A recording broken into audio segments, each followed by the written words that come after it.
Above the black line, you can see that for chlamydia, we used to use that direct fluorescent antibody stain, and then we could also grow the organism in McCoy cells like a virus. For gonorrhea, we could do a gram stain or do culture for the organism on Thayer-Martin. Neither one of these older assays are very sensitive. And so there was a revolution that happened in the late 90s when we had the advent of nucleic acid amplification tests, of which there are many kinds. These are much better tests, and there are many types of these assays. There is polymerase chain reaction, there's transcription-mediated amplification, strand displacement amplification, real-time PCR. You can see that each company sort of uses a different type of amplification. We now have some real-time near-patient assays that can give a diagnosis in 90 minutes, and recently another assay has come on the market that will give a result in 30 minutes. And then we also have large robotic platforms. Some of the ones are named there, the Tigris, the Viper, the M2000, the 4800 robot, the Infinity 80. And these will test like up to 100 specimens for the organisms at one time. So all in all, however, all of the nucleic acid amplification tests, or NATs as they're commonly called, give very high sensitivity and very high specificity, much better than our older tests. Now let's talk a little bit about point-of-care tests and near-patient tests. These can be performed while the patient theoretically waits, and thus when you have an answer, you can treat the patient before they leave the clinic. Well, there were some older tests that had the ability to happen in very short periods of time, and these are listed here on the top for chlamydia and on the bottom for gonorrhea. And you can see they were very insensitive. The sensitivities were usually around 50%, either for chlamydia or a little bit higher for gonorrhea, but basically very unsatisfactory.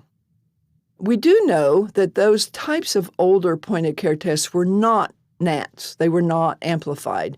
And therefore, the CDC back in 2014 recommended that NATs should be the specimen or the specimen type or the test type that should be used for diagnosing chlamydia and gonorrhea.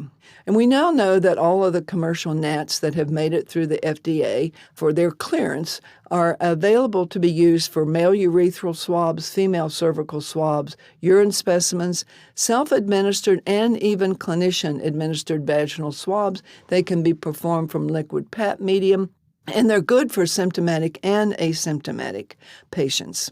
So the CDC in this publication recommended that the vaginal swab was actually the preferred sample type for females, and urine was the preferred sample type for males. So this is a picture of many of the different kinds of commercially available robots. You can see they're large, they're expensive, but they're very efficient. And as I said before, they can test up to 100 sample types all at one type. They usually take 2 to 4 hours. They're not point of care. But let's talk more about the rapid and the point-of-care tests for STIs for chlamydia and gonorrhea.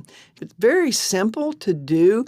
You collect the specimen, you put it into a cartridge, you put it into a platform, and then, at least for the one shown on the top there, for the XGen sample machine, it can be read in 90 minutes. The one on the low is a fairly new assay that was recently FDA cleared, and it is for the Binks system, and it is called the IO.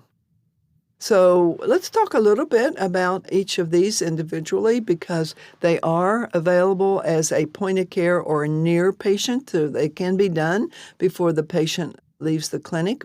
So these are the results from the IO FDA clinical trial, which enrolled 1,500 women and almost 1,000 men.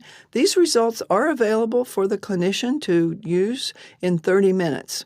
Interestingly, in order to be able to use these types of point-of-care tests, the FDA would like for them not to have to be performed in a laboratory if they wanted to have them have a CLIA reference. So CLIA, which stands for the Clinical Laboratories Improvement Act, means that a test is so simple that it could be done outside of a laboratory. So this is the pot at the end of the rainbow that we're all trying to achieve in diagnostics, is we would like to be able to go outside of the clinic into the community. So this assay is cleared for self-collection, and for this trial, although they have not yet achieved CLIA rating yet, non-laboratory personnel did do most of all of the tests during this study. So this is the other, some people say point of care, but many people refer to it as a near-patient test because it does take 90 minutes, and many patients won't wait quite that long. But you can see it is FDA cleared for the cervical, the vaginal, female urine, for both chlamydia and gonorrhea, and they're cleared for the male and urine for chlamydia and gonorrhea. Very, very high sensitivities and specificity. They're very sensitive assays, and the vaginal swab is cleared for self-collection. So now if we want to think about going outside of a clinic to increase our reach, where in the community could these types of tests be used? Well, they could be used in a doctor's office rather than an STD clinic, the emergency department. They can be used even in a pharmacy, perhaps. Urgent care centers are doing these tests. They can be done at home, and we have some internet studies where people can request a test to be collected at home. They can be done on a health van, and they can even be done at health fairs. So performing these tests outside of an STD clinic can actually provide us with better population prevalence estimates. So what about self-collection? In our opinion here, we believe that these point-of-care tests and self-collection go hand in hand. It makes them more rapid if the patient can collect their own sample. And here are some pictures of directions that we give to patients to be able to collect their own sample. The vaginal swab, even the penile meatal swab, which is not yet cleared by the FDA for the obtaining of male samples, but there are many publications in the literature that show that this is indeed an adequate sample type, especially for point of care, can be collected. Patients can even collect their own throat swabs, and over on the right-hand side you can see that we have instructions for people who would like to collect their own rectal swabs. Well, what about the patients? What do they say when you do focus groups and ask them what they think about near-patient and point-of-care tests? Well, most women prefer to collect the vaginal swab rather than to have a clinician collect a cervical swab. Some would like a urine, about 33%, as opposed to 50% for the vaginal swab. Interestingly, when you ask them how much they would be willing to pay if they could buy them over the counter in a drugstore or a pharmacy, most people only want to pay $10 to $20. On the upper right-hand panel, you can see that when you ask them how long they would wait, most people only want to wait 20 or 40 minutes, which is a problem with the 90% near-patient test quite often. There aren't many people who would wait 90 minutes to get their results.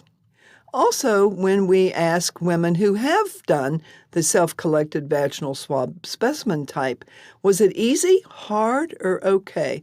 And you can see from the pie diagram that 80% said, oh, it was easy, and only 3% said it was hard. 16% said, well, it was okay. So this is quite a boost for women's preference for wanting to collect vaginal swabs.